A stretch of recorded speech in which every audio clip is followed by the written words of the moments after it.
할렐루야. 우리 옆 사람과 함께 인사합시다. 가정을 지킵시다.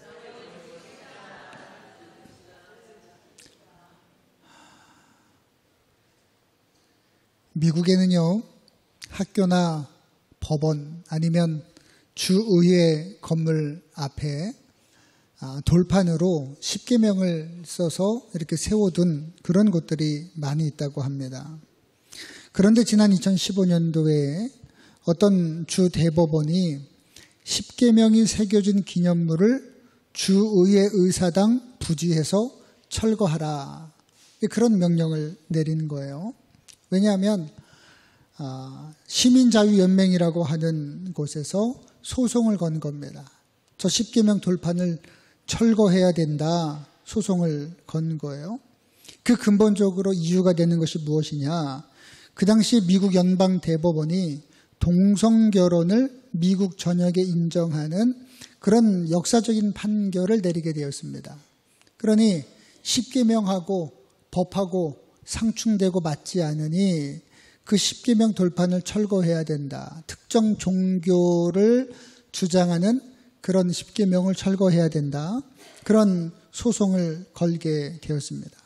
그래서 실제로 의사당 부지 내에 있는 1.8m 정도 높이 되는 돌로 만든 그 비석, 그 십계명 돌판이 철거를 하게 되는 그런 지경에 이르게 되었습니다. 그것에 앞장선 것이 미국 시민자유연맹이라고 하는 그런 단체예요. 또 어떤 곳에서는 아이들에게 진화론을 가르칠 때 반대로 창조론을 함께 가르쳐야 된다, 그렇게 이야기하는 사람들도 있어요, 미국에서. 그래서 미국 시민들 중에서는 진화론을 믿지 않고 창조론을 믿는 사람들이 50%가 넘어간다 그래요. 좋은 일이죠. 또 2023년도 작년에 있었던 일입니다. 미국의 루지애나주 주지사는 그런 명령을 내렸어요. 교실의 학교, 초등학교부터 대학교까지 모든 공립학교에는 교실 안에 십계명을 써가지고 걸어놔라. 그리고 미국 학교 안에다가 성경책을 비치해라. 그런 법안을 만들어서 발표를 했습니다. 아까 어떤 주에서 십계명 돌판을 해체하라라고 하는 것과는 정반대의 움직임입니다. 점점 동성결혼이 합법화되고 간통죄가 폐지되는 이때에 그것과 맞서 싸워서 기독교 연맹들이 나라에서, 주에서, 그리고 미국 여러 시민단체에서 활동을 하는 그런 결과가 최근에 들어서 점점 성과를 거두고 있는 그런 것이죠. 또 2023년도 7월달, 지난달에 있었던 일입니다. 오클라호마주 교육감은 그런 발표를 했어요. 모든 공립학교 교실에 성경을 비치하고 십계명과 성경 교육하는 것을 의무화하라라고 하는 그런 발표를 했습니다. 그러니까 학교 안에서 성경도 비치하고 성경을 다른 교육과 함께 가르쳐야 된다라고 하는 거예요. 그 이유가 하나님의 말씀을 증거하기도 하고 학생들의 올바른 윤리의식을 세우는데 십계명 말씀이 꼭 필요하다라고 하는 것이죠. 여러분, 예전에는 간통죄가 있었습니다. 벌써 10년 전 일이에요. 2015년 2월 달에 헌법재판소에서 우리나라 62년 만에 간통죄가 폐지되었습니다. 그나마 가정 안에서 간통죄가 있었기 때문에 가정을 이어주고 그나마 지켜주는 그런 아주 작은 하나의 역할을 했었는데, 이제는 간통죄가 폐지됨으로 인해서 마음 놓고 바람을 피워도 형사처벌을 할 수 없는 그런 지경에 이르게 되었습니다. 그래서 그 법안이 통과되고 나서 많은 남자들이 환호성을 질렀다 그래요. 이제 간통해도 이제 죄가 아니구나. 마음 놓고 바람 피고 걸리지만 않으면 된다. 그런 생각을 했던 것 같습니다. 하나님 말씀에 출애굽기 10장 14절 말씀에 그런 말씀이 있습니다. 간음하지 말라 그랬어요. 간음하지 말라. 우리나라는 현재 이혼하는 사람들이 결혼하는 사람보다 더 많은 그런 시대입니다. 10쌍이 결혼하면 이혼하는 가정이 반 이상 된다는 거예요. 반 이상 된다는 겁니다. 그러니까 얼마나 많은 가정들이 이혼을 하고 있는지 모릅니다. 그 이유가 다양해요. 물질적인 문제 때문이기도 하고 또 시부모와 갈등 때문이기도 하고 바람을 피우는 간통죄의 문제도 있습니다. 그 중에 오늘 하나님의 말씀은 간음에 대해서 이야기를 하고 있어요. 가정이라고 하는 것은 누가 만들어주신 공동체예요? 하나님이 만들어주신 공동체입니다. 세상에 많은 공동체가 있는데 하나님이 만드신 공동체는 딱 2개밖에 없어요.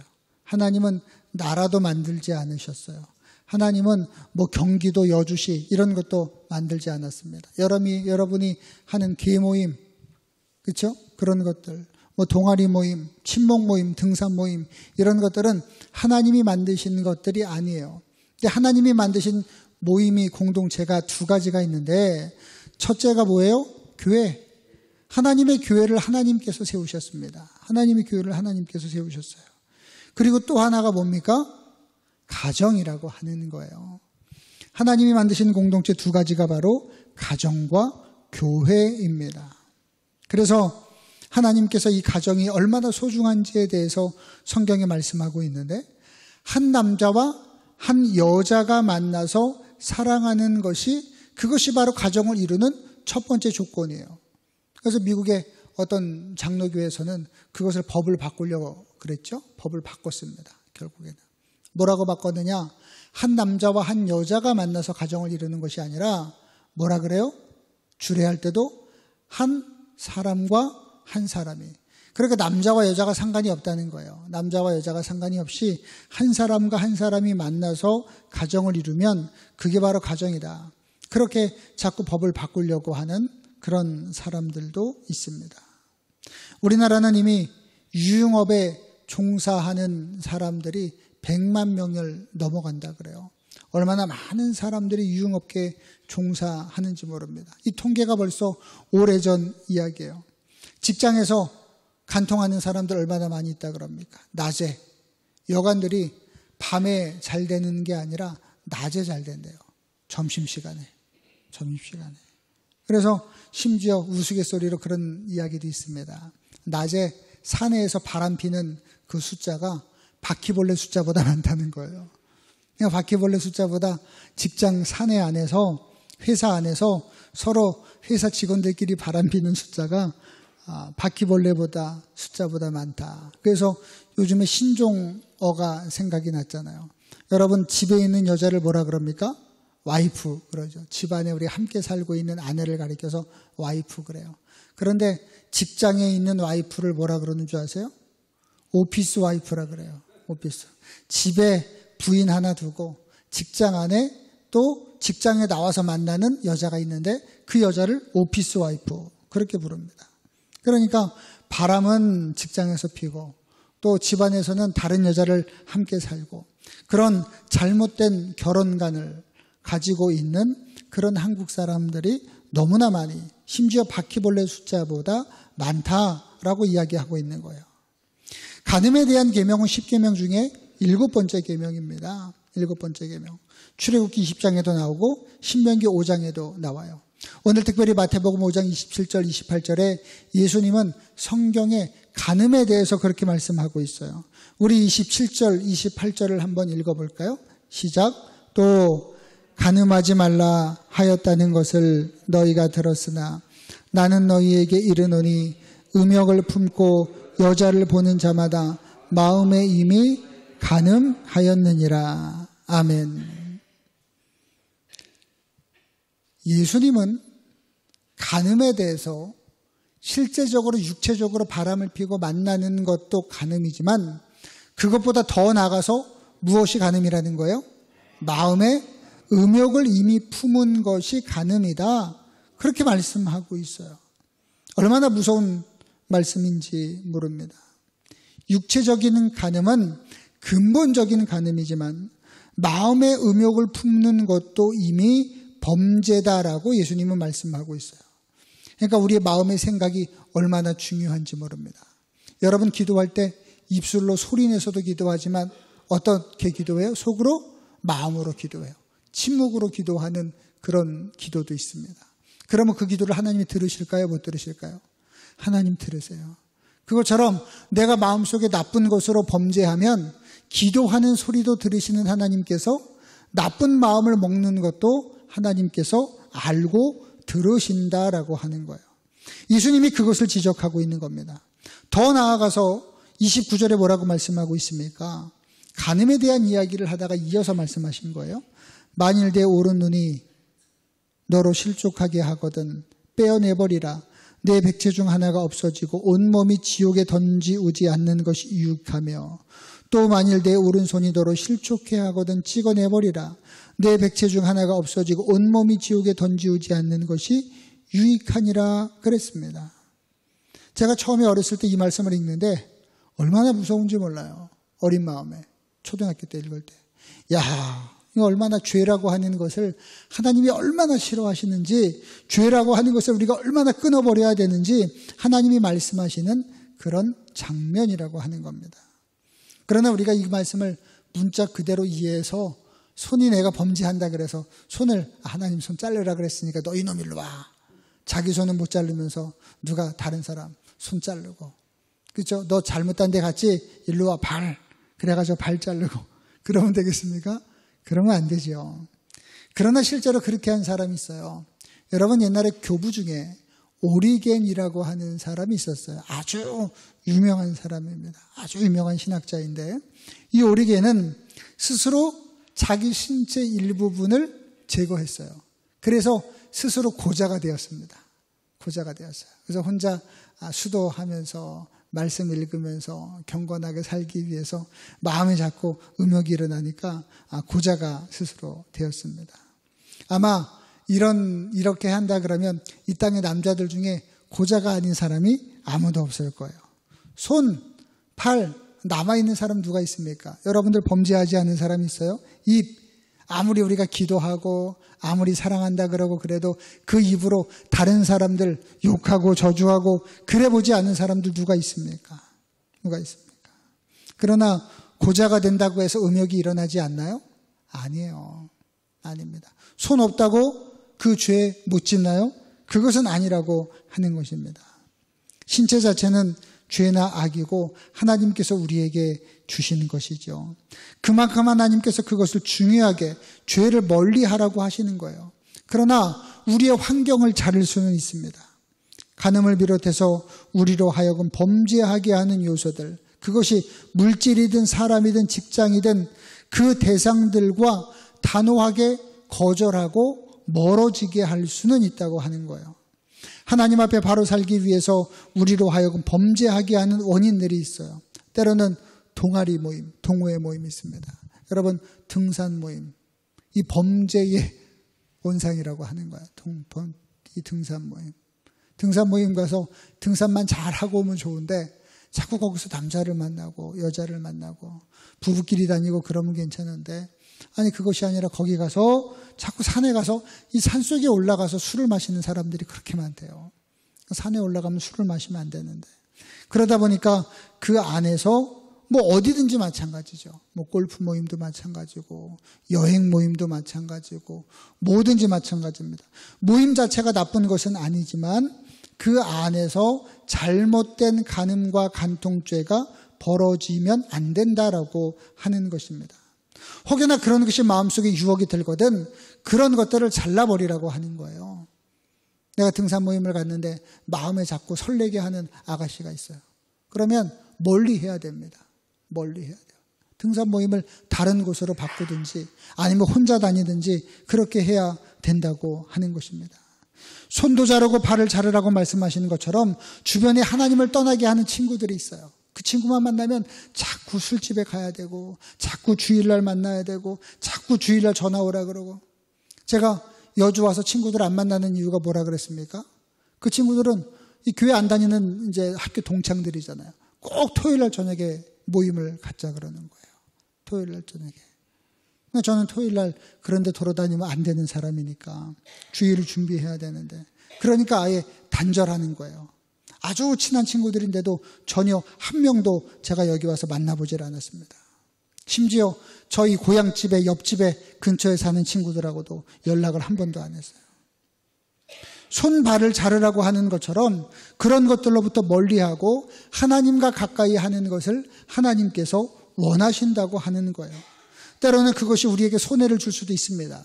물질적인 손해를 줄 수도 있어요. 친구 관계를 정리해야 될 때도 있습니다. 그러나 그것보다 하나님과 가까이 하고 죄를 멀리하는 것이 하나님은 더욱더 기뻐하신다고 말씀하고 있어요. 사랑하는 성도 여러분, 우리를 범죄하게 만드는 것들 있지요. 그런 것들이 있습니다. 꼭 우리를 세상으로 나아가게 하는 것들. 아이고, 괜찮아. 내가 보니까 어디 보니까 장로님들도 술 마시던데 너 권사잖아. 야, 한 잔만 해, 한 잔만 해. 그런 친구들 주변에 얼마나 많이 있습니까? 얼마나 많이 있어요. 야, 내가 아는 사람은 누군데 야, 그 사람도 보니까 뭐 하더라. 괜찮아. 너 집사잖아. 너 괜찮아. 해도 돼. 그렇게 유혹해서 사람들을 죄악으로 문들게 만드는 사람들. 그런 것들을 끊으시고 우리 주변에서 하나님을 멀리하게 하는 것들 다 지하여 버리셔서 하나님과 가까이 하고 간음하지 아니하고 영적으로나 육적으로 하나님과 가까이 하시는 저와 여러분들이 다 되시기를 주님의 이름으로 축원합니다. 그러면 예수님께서는 이혼에 대해서 뭐라고 말씀하고 계시느냐? 오늘 우리가 읽지 않았지만 31절부터 그렇게 말씀하고 있어요.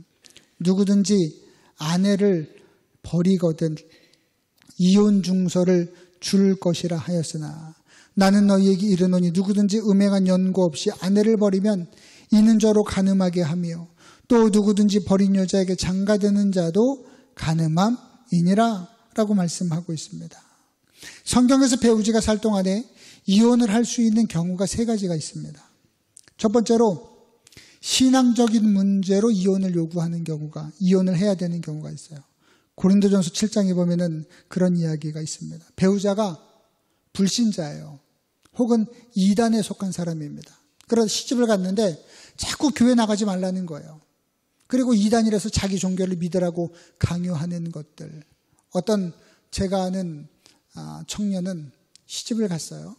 결혼 전까지는 전혀 몰랐습니다. 본인도 신앙생활을 열심히 하는 교회 반주도 하고 그랬던 청년이에요. 시집을 갔는데 아니 안방에 가보니까 이상한 게 막 있는 거예요. 알고 보니까 시어머니가 무당이에요.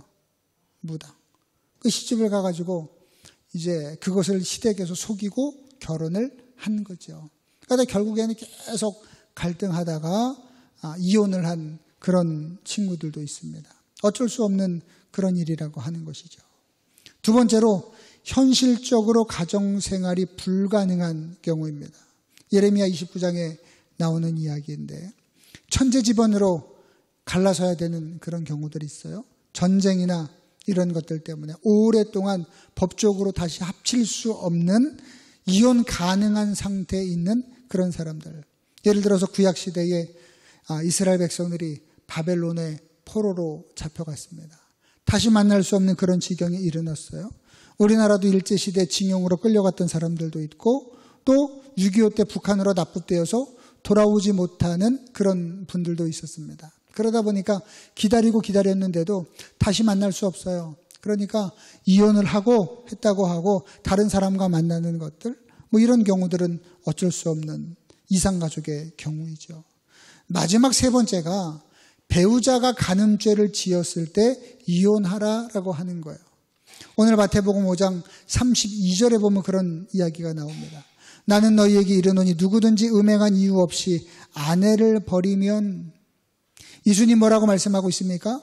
아내와 이혼하는 것이 너희들은 여러 가지 이유를 가지고 이혼을 하는데 때로는 남편과 이혼할 때도 마찬가지죠. 남편이 사업에 망했다거나 돈을 못 벌어온다거나 아니면 아내보다 더 이쁜 여자가 생겼다거나 아니면 다른 뭐 여러 가지 이유 가지고 그런 것 때문에 이혼하는 것은 안 된다라고 하는 거예요. 그러나 어떨 때는 가능하다는 거예요. 간음했다라고 하는 겁니다. 상대방이 간음을 했을 경우에 그럴 때는 이혼을 허락하겠다라고 하는 거예요. 또 누구든지 버림받은 여자에게 장가드는 자도 간음함이니라라고 예수님 말씀하고 있습니다. 사랑하는 성도 여러분, 마지막 때가 되었어요. 우리가 가정을 지키기 위해서, 가정을 위해서 노력해야 됩니다. 때로는 상대방이 아무리 큰 잘못을 했다고 할지라도 그를 위해서 기도해 줘야 돼요. 아, 내 아내가, 내 남편이 간음을 했어. 아이고 잘됐다. 얼른 이혼하자. 성경이 이혼하라 그랬으니까. 그런 것이 아니죠. 그를 위해서 기도해 주고 돌아오기를 기다리고 그러한 노력들이 필요합니다. 그러나 어쩔 수 없이 이혼해야 되는 경우도 있어요. 이 법은 이혼을 장려하고 독려하는 그런 법이 아니에요. 그런 것이 아니라 가정을 지키라고 하는 거예요. 가정을 지키고 가정을 위해서 기도하고 어쩔 수 없을 때에는 이혼을 허락하지만 그러나 그 외의 것에서는 상대방과 간통하거나 간음하지 말고, 우리나라 말에 너무나 좋은 말이 있습니다. 결혼할 때 주례사 선생님들이 많은 주례사 예전에 했던 말들이 있죠. 검은 머리가 뭐 할 때까지 살으라는 거예요? 파뿌리가 될 때까지. 저는 그 말이 처음에는 이해가 안 됐는데 듣다 보니까 얼마나 좋은 말인지 몰라요. 검은 머리가 파뿌리가 될 때까지 함께 삽시다. 그래요. 얼마나 좋은 말입니까? 늙어 죽을 때까지 다른 여자 안 만나겠습니다. 어떤 남자들은 그런 고백을 하는 것을 드라마에서 봤어요. 내 인생에 여자 하나는 너뿐이야. 그런 고백을 하는. 그러니까 이 사진을, 결혼 사진을 찍다가 그 여자가 아주 그냥 남편의 그 말에 뿅 가는 거예요. 그 어떤 말인지 모르겠어요. 내 인생에 여자 하나는 너뿐이야. 얼마나 좋은 말인지 몰라요. 살다 보면 더 좋은 사람 얼마나 많이 있겠습니까? 그렇죠? 결혼했는데 더 돈 많은 남자가 나를 좋다고 매달릴 수도 있고, 살다 보니까 아주 그냥 그 임영웅이 그렇게 인기가 있다면서요.